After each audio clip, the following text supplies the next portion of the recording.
quero mostrar para você uma forma correta de segurar o seu saco de confeitar. Às vezes é por isso que você não está conseguindo o resultado que você gostaria, porque você não está sabendo segurar a sua manga. Então vem comigo, eu vou te explicar. Oi gente, sejam bem-vindos ao Cookie Camp, o canal onde vocês vão aprender tudo sobre biscoitos decorados com glacê real. Se é a primeira vez que você vem ao canal e não me conhece, eu sou a Elke Heutzli do Ateliê Mila Boldrini. Eu vou deixar o link aqui embaixo para você conhecer o meu Instagram e aprender um pouco mais sobre o meu trabalho. Vai ser uma honra ter você lá. Se inscreve no canal, clica no sininho porque dessa forma o YouTube vai avisar você quando eu lançar o próximo vídeo. Nós temos lançado o mínimo de um vídeo por semana, tá? Então hoje o assunto é muito importante. Uma coisa que eu gostaria de dizer para vocês é o seguinte: se vocês não tiverem esses sacos de confeitar importados, que eles são muito bons, eles não precisam de bico porque eles são firmes, você pode, como opção, usar triângulos de cones trufados de polipropileno. Porque os triângulos eles já são aerodinâmicos. Eles têm uma ponta fina longa, em que te permite visualizar o que você está fazendo. Algumas cookie designers, elas conseguem decorar biscoito colocando em sacos quadrados assim de duas pontas. Ou às vezes vocês não têm acesso a esse tipo de material, usam saquinhos normais de sacolão. Eu acho incrível, eu parabenizo vocês, mas eu acho que o processo fica muito dificultado por causa do fato de que aqui em cima o saco vai ficar muito cheio e dificulta você pegar. Então a forma mais correta de se segurar um saco de confeitar cheio é assim, ó, em que você prende com o seu dedão, pressiona o seu dedão para segurar o volume de glacê aqui embaixo e você vai usar os seus 4 dedos, pressionando os seus 4 dedos na sua palma da mão. É assim que você segura seu saco de confeitar. E aí na hora que você vai decorar, você apoia a sua mão esquerda, se você for canhota ao contrário, você vai apoiar a sua mão, vai apoiar os seus cotovelos, ou não, eu vou falar sobre isso, e você vai apoiar a sua mão direita com a esquerda. E dessa forma, você vai auxiliar no processo de decoração. Vou mostrar para vocês. Algumas pessoas conseguem, eu também consigo, fazer uma movimentação do braço direito livre. Não apoiam o braço direito na mesa. Porém, nós temos uma âncora da mão esquerda auxiliando esta movimentação, tá? Portanto, as possibilidades da gente transferir tremor e movimentos errôneos para o glacê ficam diminuídos porque você auxilia com essa mão. Você pode usar 2 dedos, você pode usar 3, não tem problema.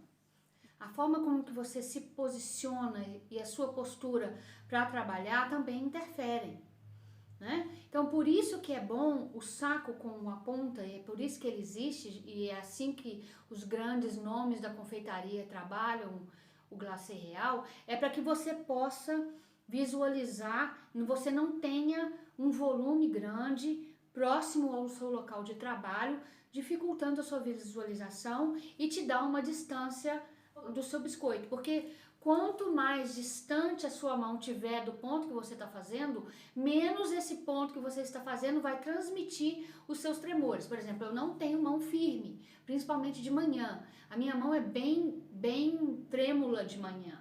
Então, uma das formas que eu diminuo esse tremor é fazendo com que meu saco esteja bem longo, bem cheio, para que eu tenha uma distância entre a minha mão e o meu biscoito. Outro fator importante que vocês às vezes não pensam, um dos motivos que está transmitindo muitas irregularidades no biscoito de vocês é porque às vezes vocês estão fazendo o glacê real no ponto incorreto. Então vamos falar sobre isso, eu vou mostrar para vocês de perto. Por que eu falo que a textura do glacê é tão importante na sua habilidade de decorar? Porque às vezes você está fazendo tudo certo, pegando o seu saco de confeitar da forma correta, por exemplo, pressionando o dedo, pressionando o glacê, e aí a pressão vem dos seus 4 dedos contra a palma da sua mão, e mesmo assim você ainda tem dificuldade de controlar o glacê. Primeira coisa, o glacê que ele é muito duro, ele fica ressecado, ele tem vida própria. Às vezes você consegue até fazer ele mover, mas ele tem dificuldade de fazer as curvas. Então, dessa forma, dificulta o seu trabalho. Então, é importante que você perceba se o seu glacê não está seco demais. Você vê a diferença, olha só a dificuldade, ele não gruda no biscoito, ele tem dificuldade de ficar, ele marca, tá vendo? Às vezes você está fazendo tudo correto, mas o glacê está seco demais. Bom, agora nós vamos usar um glacê vermelho que está com o ponto mais correto. Então, novamente, eu vou usar o processo de pressionar o meu dedão aqui, segurando o glacê onde eu quero. Os 4 dedos é que vão fazer com que esse glacê saia pelo bico, pressionando contra a palma da minha mão. Então, vocês vão perceber que esse glacê está um pouco mais brilhante com o outro. Vamos criar uma âncora. Vamos levantar o máximo que a gente puder, para que a gente possa deixar a gravidade atuar a nosso favor. Você pode ou não vir até aqui, ou você pode parar aqui, porque tem gente que vem até aqui, recobre, depende da sua habilidade. Eu gosto de fazer essa volta para dentro aqui, para ficar mais perfeito. Agora é o seguinte, o que eu estou fazendo? Eu estou fazendo um controle de pressão e velocidade. Se eu pressiono esse glacê com muita pressão, com muita força, e eu não movo a minha mão com a rapidez necessária, esse glacê ele vai criar curvas. Olha, você vê como é que ele ficou todo torto. Porque eu pressionei demais, e eu não agi com a rapidez necessária. Então, é tudo uma questão de treino.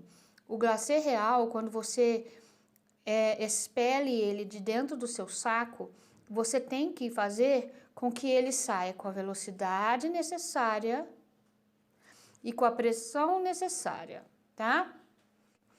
Então, é importante que você vá brincar com o seu glacê real. Então, que você perceba o que você está fazendo de errado, ó. Então, vamos dizer aqui, ó, eu vou puxar rápido demais. O que aconteceu? Ele rompeu. Eu fiz uma tensão forte demais que ele não suportou. Outra coisa que indica se você puxou demais é que ele sai mais fino. Você vê a diferença desse para esse. Ele não ficou um tubo muito correto porque eu agi com uma velocidade muito grande, causando esse glacê real de se esticar, de ter uma tensão nele. E aí ele fica feio. Quando você fizer isso aqui num biscoito que você tem que cobrir, muitas vezes ele vaza, porque ele cria indentações nele em que o glacê passa por cima, gente. O glacê é igual água, né? Então, o processo de treino, vocês vão brincar dentro de casa. Pega, põe uma mesa e vai fazendo o trabalho de movimentar o seu glacê real de forma contínua, com a pressão perfeita, até você entender o que você faz. E aí, prestar atenção da forma como você segura o seu glacê, né? Tá vendo aqui, ó? E essa minha mão sempre ajudando, ó. Então, aí... Ó, vocês viram aqui que eu puxei demais? Então, é uma questão de controle, pressão constante e velocidade. E quando, às vezes, a gente vai fazer biscoitos que tem formas orgânicas, círculos, às vezes é muito difícil. Aqui, ó, quer ver, ó? Eu vou criar uma âncora, vou pressionar, e aí eu vou levantar o máximo que eu posso para a gravidade atuar em cima desse biscoito aqui. Ó, mas o detalhe... Se você tiver com a textura errada, você não consegue fazer isso aqui, ó. Ó.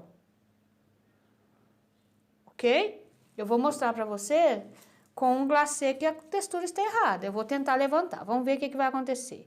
Esse glacê, ele tá com a textura um pouco mais mole do que deveria. E aí, vocês vão ver a diferença, ó. Ó. Eu não tenho controle sobre ele. Então, se às vezes você está fazendo direitinho, segurando perfeito, mas você não entende por que o seu glacê está ficando todo torto, é porque ele está mole demais. Ele não pode estar mole, principalmente para glacê de contorno. Claro, se você for usar o glacê de contorno na mesma textura, você aos poucos vai trabalhando ele. Mas veja bem, ó, ó, ó. Eu tentei fazer o rápido, mas eu não consegui. Então, você tem que trabalhar com uma velocidade um pouco mais rápido, se você tiver cobrindo o seu biscoito com uma textura só, né? Porque muitas vezes a gente escolhe fazer só uma textura para glacê, e aí o seu processo você tem que ser mais rápido. Este processo, este glacê que ele tá mais mole, ele faz praticamente impossível levantar para você fazer círculos perfeitos. As formas de se fazer curvas perfeitas é você podendo ter apoio da gravidade. Então, um glacê que está mole demais, ele não vai te permitir trabalhar com a perfeição que você precisa. Ao passo que se você tem um glacê no ponto perfeito, se você estiver fazendo toda a pressão correta, segurando, pressionando, movimentando corretamente, você tem a facilidade de deixar com que a gravidade te auxilie, tá? Ainda assim tá um pouco seco, né? Olha, veja bem, ó. Agora eu já parei de pressionar e eu só vou abaixar o meu glacê. Então, o processo de você segurar um saco para preencher o biscoito com glacê mais mole é o mesmo. O que eu não aconselho é você colocar sua mão muito longa, muito distante, quando o saco tiver com o glacê muito mole, tá? Que aí você faz isso, você deixa a parte do glacê cair para baixo, para trás da sua mão e pressiona e vai fazendo o controle aqui, porque como ele é mais fluido, ele dificulta muito o seu trabalho. Quando você tem um glacê mais firme, igual esse, aí tudo bem, você pode afastar sua mão um pouco mais, não tem problema nenhum, ok? Então, para preencher, você pode pressionar seus dedos um pouco mais próximo do bico, porque você não depende de linhas corretas ou de movimentação correta, de fazer linhas circulares com um glacê fluido, porque em geral você vai fazer um preenchimento, né? Você vai querer preencher e aí você não tem precisão de tá fazendo linhas. Olha, você veja que esse glacê aqui, ele é totalmente inadequado para fazer linha. Então é importante sempre saber qual é a textura correta. Então, por exemplo, eu estou fazendo a pressão correta, segurando da forma correta, mas esse glacê aqui está seco demais. Né? E esse é o tipo de glacê que vai soltar do biscoito. Então, para resumir, é isso. É uma conjunção de fatores. A forma como que você segura, pressionando, os 4 dedos auxiliando no processo, a movimentação que você tem, sua mão de âncora, o apoio que você tem dos seus cotovelos, a textura do glacê interfere muito. E então é uma questão de prática, velocidade e pressão constantes, tudo praticando, tudo brincando em casa. Uma das melhores formas de vocês ficarem craques é praticar, pressionar, calcular o movimento, né? E você treinar em termos de velocidade e pressão para que você possa atingir a perfeição. Se ele estiver arrebentando, você está puxando demais, ou se ele estiver ficando alterado em termos de espessura, você está puxando demais. Aqui, ó, dá para ver que formou um buraquinho aqui, uma cinturinha nele. Se você não estiver agindo com a velocidade que você precisa, ele está ficando cheio de onda assim. Então, às vezes, você quer fazer a carinha do ursinho, mas a carinha do ursinho está ficando toda torta assim, ó. Né? Porque você não está agindo com a velocidade necessária ou você não está levantando o seu saco de confeitar o suficiente para que você auxilie o seu trabalho com a ação da gravidade, tá certo? Então é isso, é muito simples, gente, mas é tudo prática. E aí, gente, gostaram do vídeo? São dicas importantes para você que está treinando, que está praticando. Preste bem atenção nas dicas que eu dou, tá? E em breve voltaremos aos nossos vídeos normais, mais longos, mais técnicos, assim que o meu computador voltar de férias, tá bom? Então um abraço para vocês, gente. Nos vemos no próximo vídeo. Beijinho. Tchau, tchau.